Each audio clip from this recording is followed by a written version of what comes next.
Imagine Donald Trump Jr. stepping off a private jet onto the snowy tarmac of Nuuk, Greenland.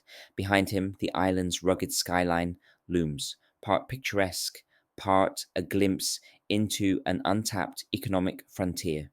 The mere sight of that plane suggests ambition, a hunger for something big. But what is Greenland truly worth? And why would America want it? History offers clues.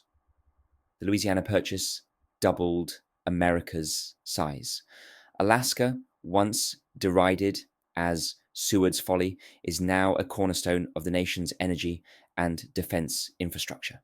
These deals, bold at the time, paid off in ways their critics could scarcely imagine.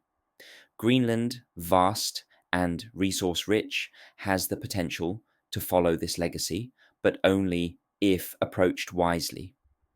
Greenland is no ordinary island.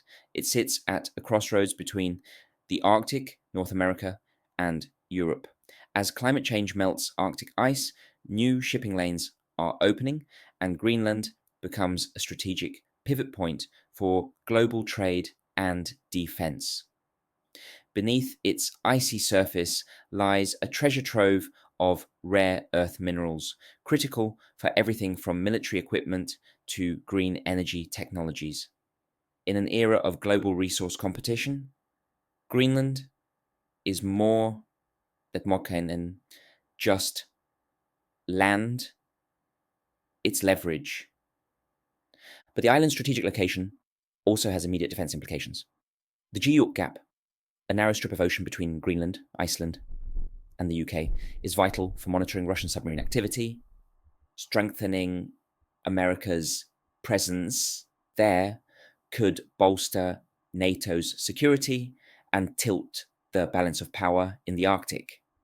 Owning Greenland would mean turning a corner in Arctic strategy.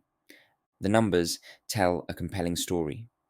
Greenland's GDP is a modest 3 billion, hardly a blip on America's economic radar. Yet, the untapped resources beneath its surface could transform that figure. Rare earths, oil, and minerals hold immense potential, not to mention the emerging opportunities in shipping and tourism.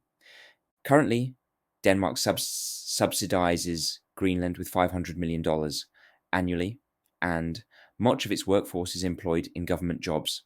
The private sector is tiny, with fishing dominating its exports.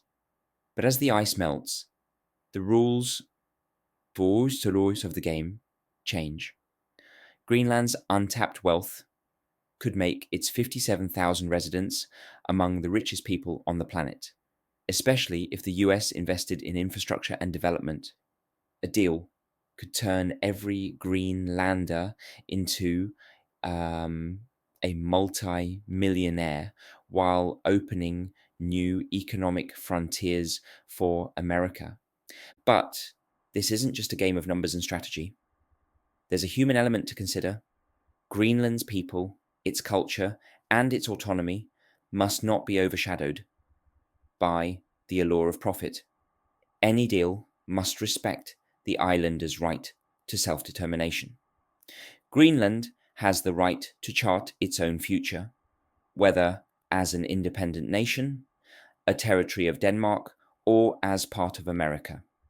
A potential sale should be made directly to Greenland, not Denmark. This respects their autonomy and avoids the colonialist overtones of a deal brokered over their heads. A referendum, free from coercion, could allow the islanders to decide. But for that to happen, any threat of force from Washington must be rescinded. Greenlanders deserve to weigh the benefits. A stable economy, the full might of American infrastructure, and protection from the geopolitical risks that come with managing immense natural resources.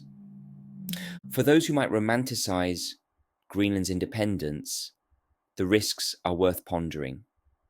Resource bonanzas often bring corruption and exploitation. Managing the influx of wealth and workers would strain Greenland's small governance system. Imagine a town council in a quiet English village suddenly tasked with managing Saudi Arabia's oil fields. It's a recipe for chaos. Joining the US could offer stability and a fair distribution of wealth, backed by American administrative and security expertise. So, could Greenland be the deal of the century? Perhaps.